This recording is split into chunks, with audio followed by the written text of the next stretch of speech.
Tumekuwa kwenye mstari wa mbele kusema kwamba vijana wa Kenya hawana kazi, hawawezi kujilisha, hawawezi kuishi, wengine hata hawawezi kuoa.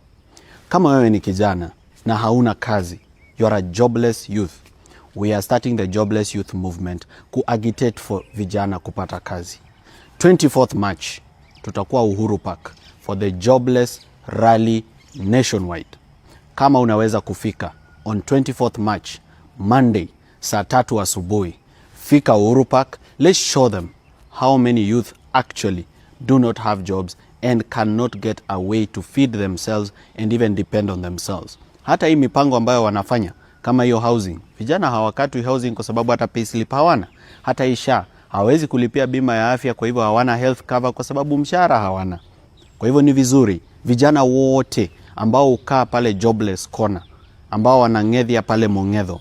Bunge, ladies and gentlemen, welcome back to BAV. This is Bunge Audiovisual.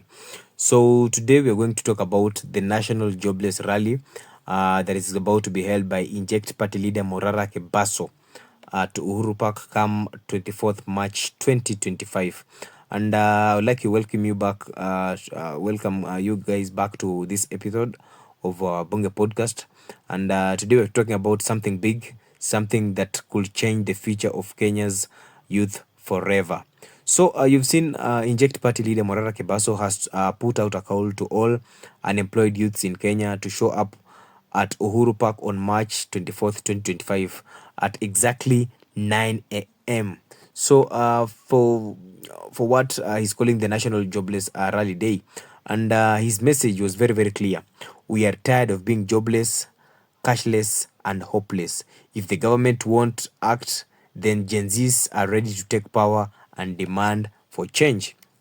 So the question that most people were able to ask was, what exactly was Morara Kebaso together with his unemployed youths demanding from the government? And in the video that you've watched, I think I'll give you a breakdown of what Morara Kebaso was trying to talk about, and some of the issues that Morara Kebaso was discussing that the government was supposed to handle with urgency to ensure that they secure the interests of the youths at hand was number one, the 6 million jobs for the youths, because unemployment is actually killing the dreams of this country, because we've got so many youths that are actually unemployed in this country that have got the right papers and that have gone through the legal education system. And the sad thing about this particular country is that most of the youths have so much knowledge in them, yet they don't have access to jobs. They can't even pay their own bills. They're still staying in their parents' home.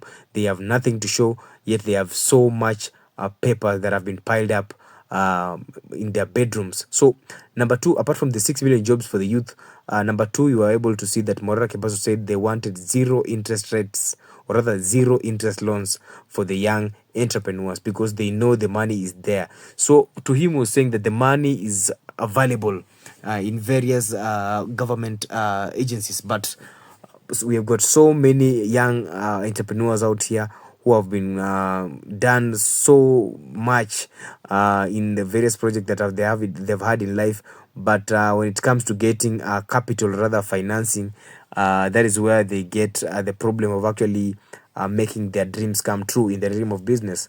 So they are only left wondering if at all their business ideas will ever come to exist or will ever come to happen at some point in life.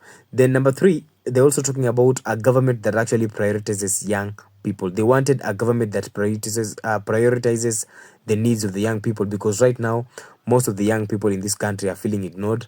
Most of the young people in this country are feeling belittled. Most of the young people in this country are feeling worthless. Most of the young people in this country are feeling frustrated because they have nothing to show, yet they have got so much should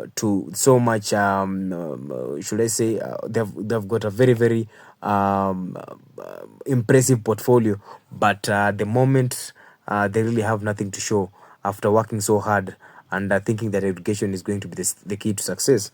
So Kepaso, Hey, Kebaso.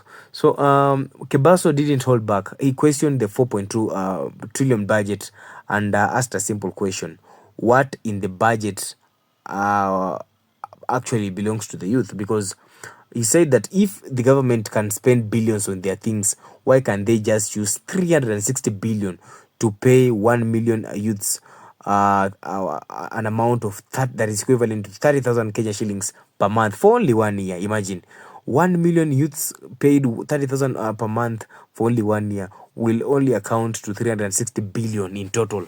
Yet the government has got 4.2 trillion as budget. Yet there is no single coin that is allocated to cater or rather support the youth that have actually graduated in this country.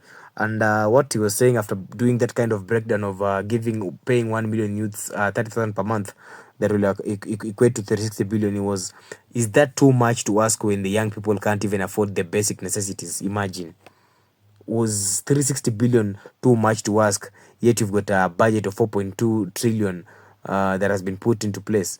It was that is that too, is the 360 billion so much to ask? Hmm? So much to pay to the youths that are actually suffering, yet they have got their own dreams?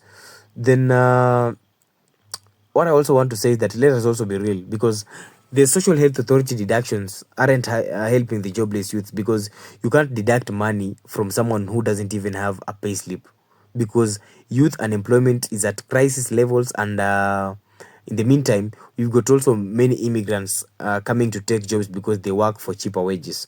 So the only question that Morara had to ask was that who is actually standing up for Kenyans who are young, or rather who is actually going to stand up for the young, for the youthful generation, that is the Gen Z and the millennials and the general the other generations, you get. So we are also able to see Kebaso saying that enough is enough. And the reason as to why there's a march in 2024 is because he is calling every jobless youth to show up at Uhuru Park. And the message that he has is that if we don't fight, we have no future for this country. So for me, I'll just say that here's the big question: will Kenyan youth actually show up? Will they come together and demand their fair share, or will they stay silent and continue to suffer?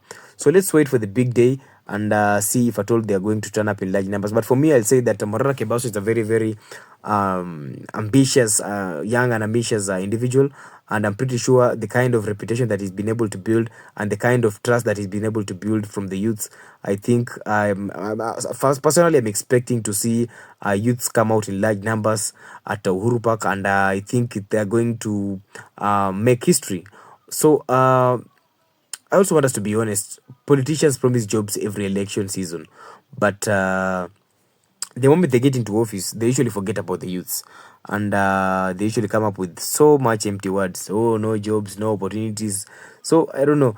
Is this the moment that Kenyan youth finally have? F- is this the real moment for the Kenyan youths to actually come out and speak and say that they have had enough, or are they just going to do things lightly, or rather take things lightly, and come and assemble, then go back home and call it a day? So I don't know. What do you think, guys? Will the National Jobless Rally make a difference, or is the government doing enough for the young people? So I'd like you guys to drop your thoughts in a comment section, and let's have this conversation. And don't forget to like, share, and subscribe so you never miss an episode of Bunge Audio Visual. Until next time, stay informed, stay engaged, and let's keep pushing for real change. Thank you very much. Adios, muchachos.